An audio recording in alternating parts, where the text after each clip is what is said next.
Hello and welcome to Africa Today. I am Esther Mokwariola. Home to some of the most promising nations of the world, Africa is largely a mixed bag of the good, the bad and the insurgents, where enemies of the state have made the idea of witnessing the next day almost uncertain for residents and refuge seekers. In Nigeria, these are heartbreaking, soul-shaking times following the recent death of an aid worker, Hawa Liman, at the hands of terrorists in the country's northeast, whose deadly campaign of violence and brutality continue to leave trails of sorrow, tears and blood. And so we ask, what are your thoughts on the plight of aid workers in Nigeria, especially in parts of the country often under attack by Boko Haram insurgents? You can join the conversation and share your thoughts with us on Twitter at TVC News NG. We take a report, and Africa Today will continue. Welcome on board. It is a time of mourning at the home of Mohammed and Yakachi Liman, whose 24-year-old daughter was killed earlier in the week by Boko Haram. Her mother is sorrowful. I still can't come to terms with my daughter's death. All her captors wanted is money. The president announced that he will ensure my daughter is freed, but her captors were not patient to get payment. The period President Buhari made the announcement and the time she was killed was very short. These are women and aid workers who should have been spared. Her sister can't seem to stop crying, and her father says she wanted to serve humanity. I remember her for her kindness, for her humility, and for her. In fact, she was a kind daughter, and I will remember her forever. Liman and two other aid workers, Alice Loksha and Saifura Husseini, were abducted from a displaced persons camp in Ran, about 170 kilometers from Maiduguri in March. Husseini was killed last month. At the time Liman was about to be kidnapped, she sent this WhatsApp audio message to a friend. We are under attack in Ran. They are shooting everywhere. Please, pray for me. Please go and tell my parents that I'm in trouble. Please, look for Fatima and tell her they are taking us away. They have entered here now. She was killed after a deadline set by a Boko Haram splinter group expired. A senior official of the Red Cross says the body decided against paying ransom, as it would set a dangerous precedent for the 16,000 aid workers it deploys in 80 countries. They have always demands, and they know worldwide that we cannot pay. We can't pay ransom. If we started doing this, imagine what would happen elsewhere. We would be a target everywhere if it was known that the ICRC or any other humanitarian organization would pay for their staff. That would be disaster. A memorial altar has been set up for Liman at the headquarters of the International Committee of the Red Cross, and the humanitarian body says it has no plans to suspend or withdraw its operations in northern Nigeria. Well, before we get into the discussion of the day, let's update you on some of the top news stories around Africa.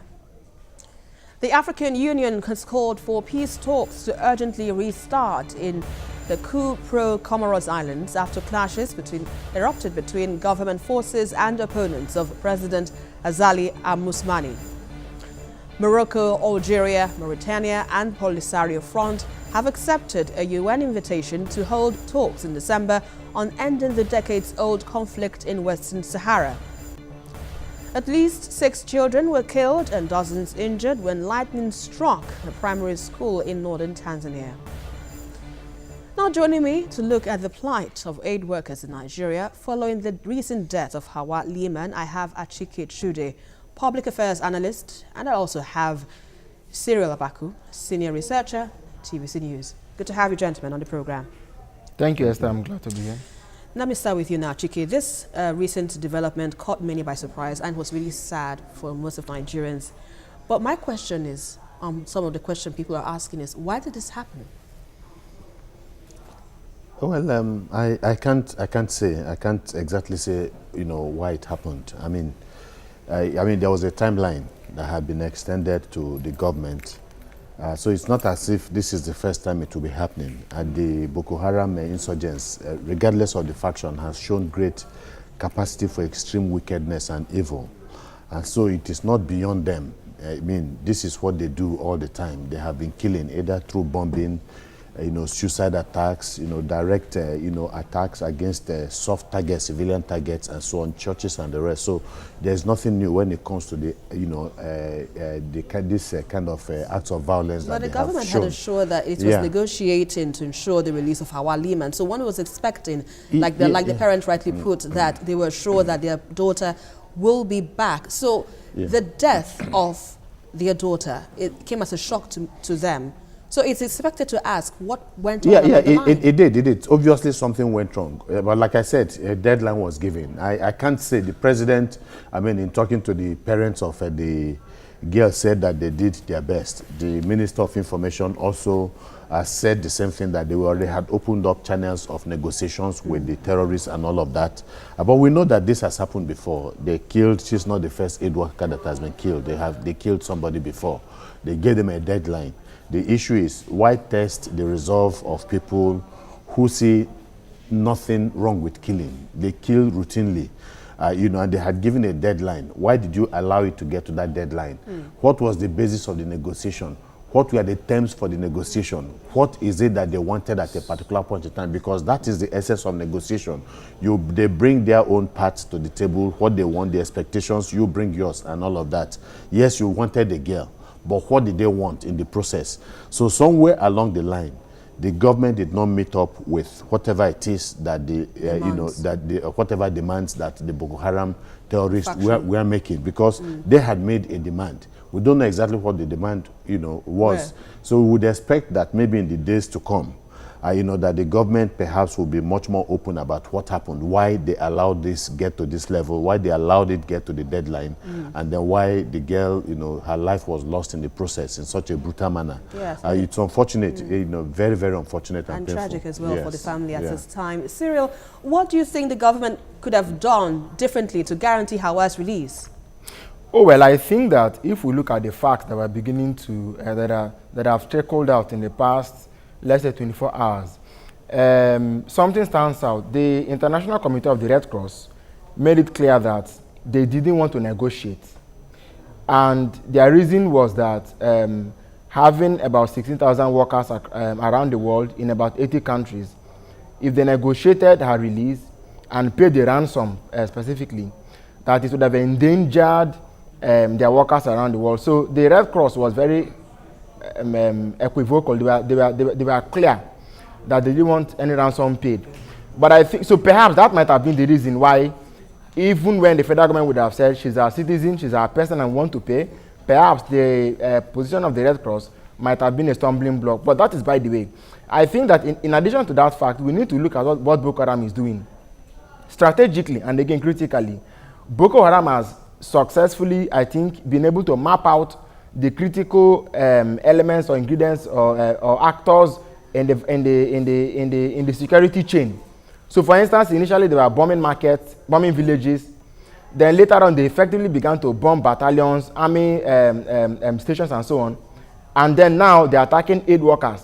So at every turn, they're making sure that any participant in the process that can lead to reversing the gains they are making is being halted or is being weakened. As I speak with you, the Red Cross has now come out to say that, look, whereas since they won't be paying ransom, and since they cannot guarantee the absolute safety of their staff, what has happened to Liman is going to be a determining factor in shaping how they engage or how they work in Nigeria going forward, which means that perhaps they might scale back their efforts a little bit, which wouldn't be a good sign for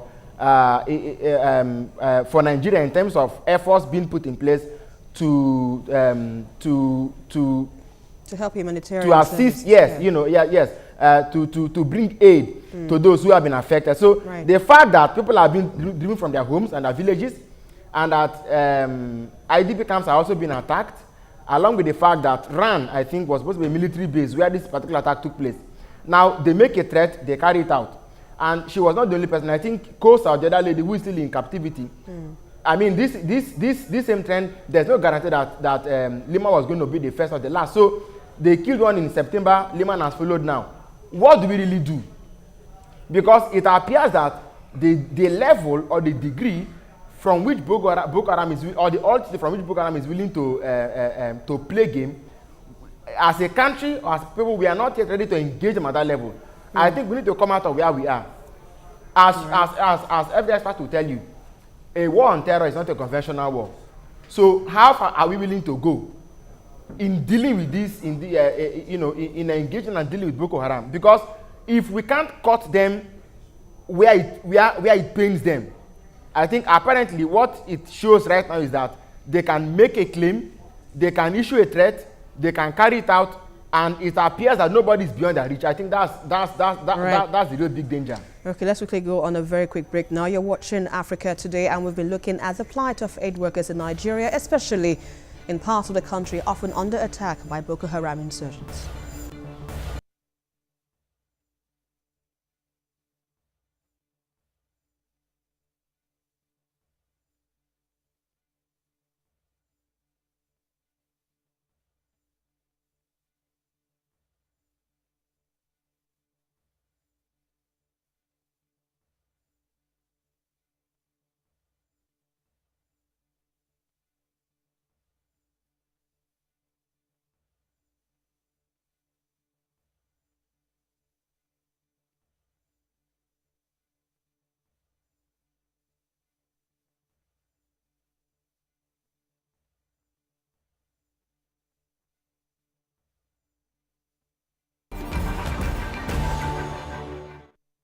Welcome back.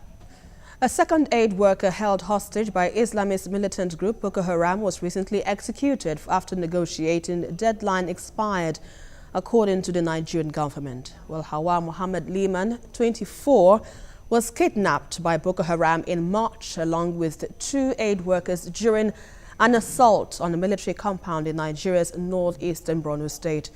Well, let's quickly bring to mind that we tried reaching across to the International Red Cross community, but they got back to us and they told us that they are mourning the loss right now of Hawa Liman. So let me quickly come to you now, Cyril. From your position, you were trying to make us understand, the government's, government stand, what the government should have done differently to guarantee Hawa Liman's release. Could you just, be more precise on that? Well, I think that, first of all, questions ought to be answered. How a sect, how Boko Haram can so daringly and brazenly attack a military base and effect those kidnaps, and how the first person was killed in September, and how a deadline was issued that they were going to kill another person. Along with 2 aid workers during an assault on a military compound in Nigeria's northeastern Borno state. Well, let's quickly bring to mind that we tried reaching across to the International Red Cross community, but they got back to us and they told us that they are mourning the loss right now of Hawa Liman. So let me quickly come to you now, Cyril. From your position, you were trying to make us understand, the government's, government stand, what the government should have done differently to guarantee Hawa Liman's release. Could you just, be more precise on that? Well, I think that, first of all, questions ought to be answered. How a sect, how Boko Haram can so daringly and brazenly attack a military base and effect those kidnaps, and how the first person was killed in September, and how a deadline was issued that they were going to kill another person in October, and it has happened. The government must never be seen to be helpless. I think that we could have brought in our negotiations. The fact is that ISWA, Islamic State in West Africa, the offshoot of Boko Haram that effected this killing, seems to take pride in the fact that it's a West African movement. The Red Cross is an international bloc, and so perhaps we could have brought in the negotiations.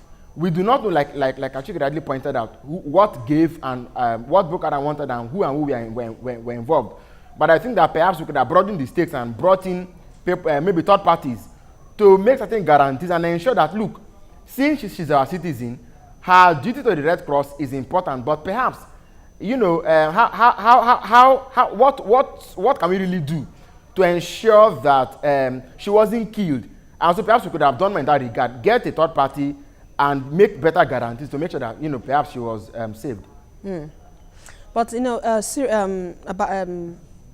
Achike, you know, from what we have understood so far, the federal government made us understand that, you know, Boko Haram has been decimated. So when we have this faction from Boko Haram, ISWAP, taking this dimension, what does it tell you about the government's sincerity in fighting these terrorists?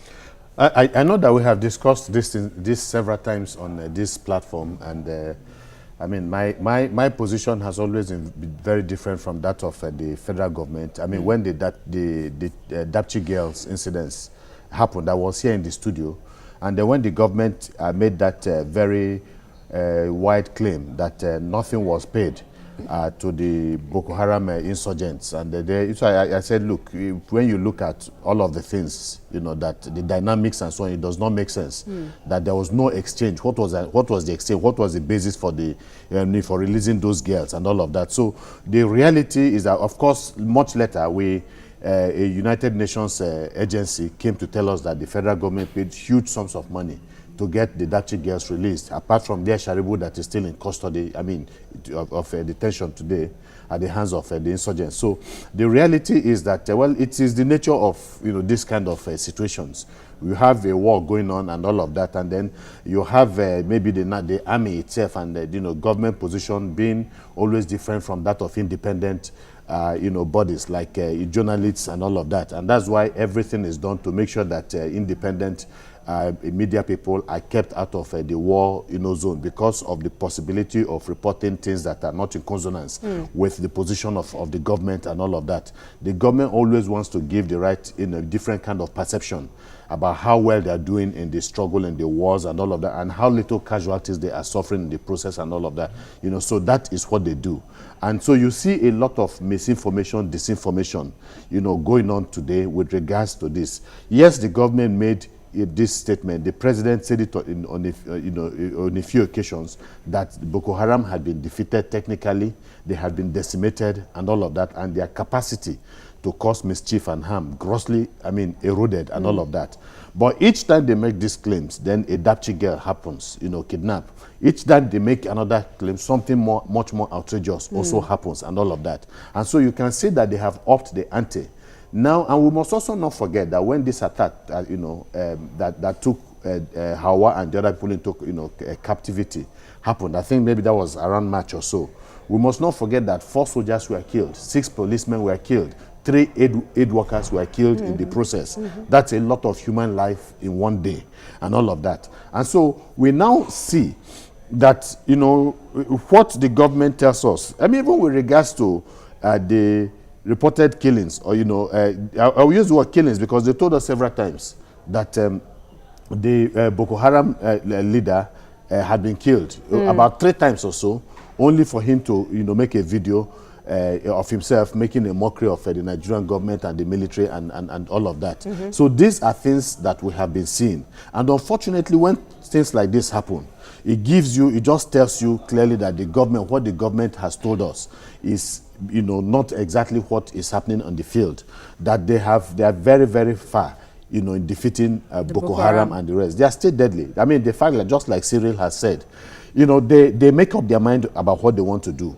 They have the capacity to carry it out, and they carry it out. And that capacity itself, you know, that we're talking about, don't you think the government can, you know, up the ante in fighting these terror groups? What strategies can they adopt? This is what we have always said right from time. Yes, we all agree that it's not a conventional warfare. Absolutely. You understand? And that so you need to adopt strategies, you know, that will meet up with the dynamics that play out with the kind of, you know, engagement that they're having. And we have also talked about the fact that, you know, we need actionable intelligence. We need intelligence. And so it goes beyond, you know, what happens in the field. Absolutely. Intelligence, I think it's even much more intelligence gathering about the operations of this, which is much more critical. The fact that you need to keep, you know, with regards to even finances, for instance, where are they getting their funding from? Their finances. You need to be able to block, you know, their source of finance, whether locally or internationally. We know that they have been at a time they were attacking banks and all of that in certain parts of the Northeast in order to finance the activities and so on, because without water, I mean without money, without the funding, necessary logistics and so on, they are like fish out of water. They will just naturally die, I mean, you know, die off, yeah, and all of that. And then again, the issue of the kidnapping, and maybe that's where the government has found itself, you know, in a fix. And we have always said that when you fund these people, you know, you've put yourself between the devil and the deep blue sea. You know, you don't give them the money, there's a problem. You give them the money, there's a bigger problem. Because what it does is that, what brings up the issue of the money in the first place? It is the atrocities they have carried out that you negotiate with them in order, you know, to maybe alleviate something that they have done, maybe get some people released. And in the process of engaging, you know, with them, you give them more money, increasing their capacity to do the same thing. So it is a vicious cycle, you know, that keeps on happening. So somewhere along the line, you need to say, look, you need to come up with something much more different. You need to know when these girls are taken. You need to know where they have been taken. You need to catch up with the leadership and decimate the leadership. If you look at the war against terrorism, for instance, when the Americans eventually decided about what they were going to do, they began to go after the leadership of Al-Qaeda and decimated them so much that by the time ISIS, you know, came on board, Al-Qaeda had been relatively decimated. And it's not just with the what happened with Osama bin Laden. The man that was in charge of Al-Qaeda operations in Iraq was taken out. Then what happened again in Afghanistan, Pakistan, and all of that? That's what you will expect that the government will do. So it's not just going, you know, after the people that have done these things, that are holding these girls. You need to find out where the leadership is. Whether some of them are located within the borders of this country. You need to go beyond Nigeria. You know, now, I mean, the good thing is that it's an international issue. So, and it has gone beyond borders. You have the, you know, Nigeria working in concert with some other, you know, friendly West African countries that are also involved in this same thing too, that have also suffered repercussions of Boko Haram, Cameroon, Chad, Niger, and all of that. They are working together, you know, for a common purpose, you know, common protection and safety and all of that. So it is easier. You can go after all of these people using international connections and so forth without having the right kind of intelligence. You will not be able to take them out because they need to do that. Otherwise, what we are just seeing now that has happened to our will happen again. No matter how much they scale, just like Siri was suggesting that the International Committee of the Red Cross might be forced to scale down some of their operations as a result of what has happened. But you see, they have shown a capacity to also rejig.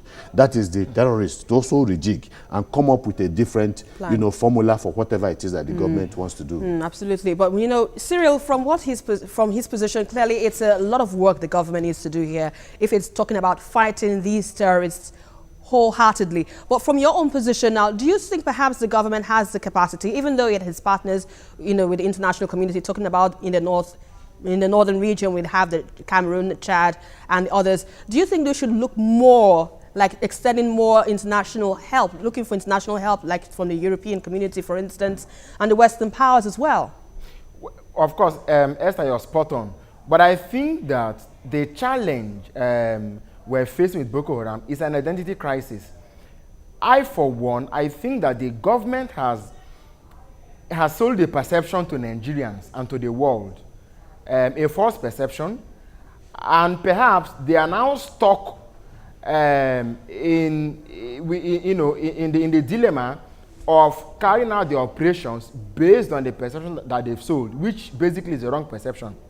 Number one, I don't believe that Boko Haram has been defeated. Whether technically, strategically, tactically, by any means, they are still alive and kicking.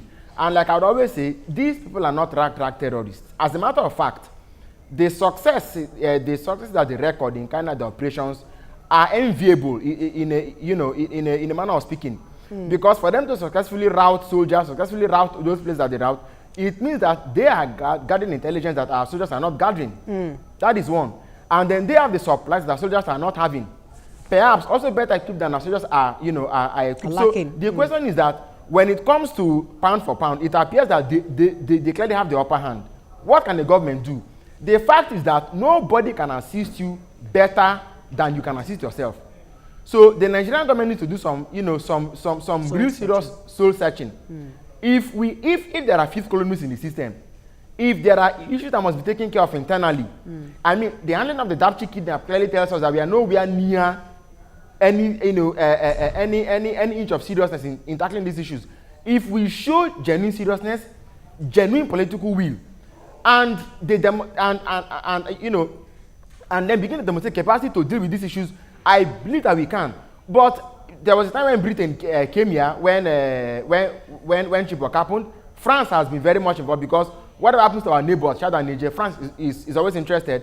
But you ask yourself, 5 years down the line, 4 years down the line, what can we hold palpably as being the outcome of those efforts we've made in the past, including the Multinational Joint Task Force? So there are many questions to be answered. It's not enough that the terrorists are assured that if they carry out any kidnapping, government is going to pay. As Ashik actually said, you pay today, you pay tomorrow, they begin to milk you. Absolutely. And then create an industry out of your own treasury. So what do we really do? I think that the time has come for the government to engage. Look, there are many corridors that can be explored and opened in dealing with this crisis. Are we willing and serious to do these things? If we are not, then I beg to say that, look, no matter how much international help you want to get, it's only going to be it's only going to be a walk in the park, because nobody's going to help you more than you can help yourself. Right, absolutely. Look at what has happened now with but you know, we have to wrap up the show, so we cannot go any further, Cyril. Well, you've made your point and we understand it very clearly. Cyril Abaku, researcher, TVC News. We appreciate your contribution on Africa Today, and as well, Chike Chude, public affairs analyst. Thank you for your time on the program. Now, the humanitarian crisis in Nigeria's northeast is one of the most severe in the world today, with more than 7 million people in the need of assistance. No thanks to the activities of a deadly sect once thought to be tactically overpowered, technically overridden, and totally defeated. On Africa Today, our thoughts grieve for her soul, our hearts reach out to her family, and our voice cry for justice for Hawa Liman, who dedicated herself to serving humanity but couldn't be saved by her country when it mattered the most. And that's our package for tonight. But don't forget to join the conversation as usual on Twitter at TVC News NG, and also follow me for updates around Africa at Esther TVC News. Until the next one, I am Esther Mokwariola, and always remember, Africa can only get better.